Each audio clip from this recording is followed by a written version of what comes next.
Chennai corporation லிமிட்ல வீடு வாங்க MP டெவலப்பர்ஸ்க்கு வாங்க பேசிக்கலாம் 7825-806-806. பொள்ளாச்சி செல்வதற்காக கோவை வந்த முதலமைச்சர் ஸ்டாலினுக்கு அமைச்சர்கள், அரசு உயர் அதிகாரிகள் உள்ளிட்டோர் வரவேற்பு அளித்தனர். இது பற்றிய மேலும் விவரங்களை செய்தியாளர் ஹரிதாஸ் வழங்கியிருக்கலாம். வணக்கம் ஹரிதாஸ், செய்தி குறித்த முழுவதும்.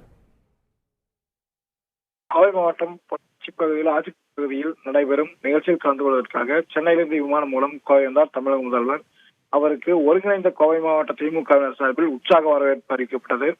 அதனைத் தொடர்ந்து அவர் அங்கிருந்து சாலை மார்க்கமாக பொள்ளாச்சி நோக்கி சென்றார். இந்த நிலையில் பொள்ளாச்சி பகுதியில் பல்வேறு முடிவுற்ற திட்டப்பணிகளை பொது பயன்பாட்டிற்கு தொடங்கி வைத்துள்ளார். அதில் குறிப்பாக கோவை அரசு மருத்துவமனையில் கட்டப்பட்டு வந்த புதிய கட்டிடத்தை இன்று பொதுமக்கள் பயன்பாட்டிற்காக தேர்ந்து வைக்கிறார்.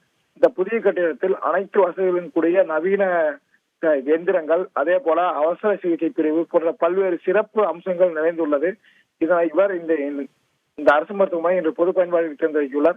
அதே போல கோவை மாவட்டத்தில் ஏற்கனவே குடிநீர் திட்டப் பணிகள், அதே போல பொதுமக்களுக்கு தேவையான நூலகங்கள், ரேஷன் கடைகள் உட்பட பல்வேறு பணிகள் நடைபெற்று வந்தது. அந்த பணிகள் அனைத்தும் முடிவுற்று தற்பொழுது இன்று முதல் அந்த பொது பயன்பாட்டிற்காக அந்த முடிவுற்ற திட்டப்பணிகளை தொடங்குகிறார். அதே போல ஏற்கனவே பல்வேறு திட்டங்களுக்காக சட்டப்பேரவையில் பல்வேறு அறிவிப்புகளை வெளியிட்டார்.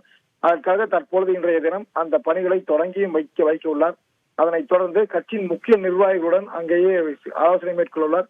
ஏற்கனவே கோவை பாராளுமன்ற தொகுதியானது கம்யூனிஸ்ட் வசம் இருந்து வந்தது. இந்த சூழ்நிலையில் தற்பொழுது கோவை பாராளுமன்ற தொகுதி கம்யூனிஸ்ட் வசம் ஒப்படைக்கப்படாமல் திமுகவினரை நிற்பதற்கு ஏதுவாக கம்யூனிஸ்ட் கட்சியினருக்கு திண்டுக்கல் தொகுதி கொடுக்கப்பட்டு உள்ளது. இதன் காரணமாக தற்போது கோவை மாவட்டத்தில் ஒரு பரபரப்பான சூழல் நிலவுகிறது. தற்போது பொள்ளாச்சியில் நடைபெறும் இந்த அரசு விழாவை முடித்துக் கொண்டு ஒருங்கிணைந்த கோவை மாவட்ட திமுகவினர் முன்னிலையில் அங்கேயே ஆலோசனைகளை மேற்கொள்ளார். அதனைத் தொடர்ந்துதான் கோவை பாராளுமன்ற தொகுதி யாருக்கு என்பது தெரிய வரும். தற்போது முதல்வர் கோவை வருகை ஒரு பரபரப்பான சூழலை ஏற்படுத்தியுள்ளது. விரிவான விவரங்களுக்கு நன்றி ஹரிதாஸ். சென்னை கார்ப்பரேஷன் லிமிட்ல வீடு வாங்க எம்பி டெவலப்பர்ஸ்க்கு வாங்க பேசிக்கலாம் 7825-806-806.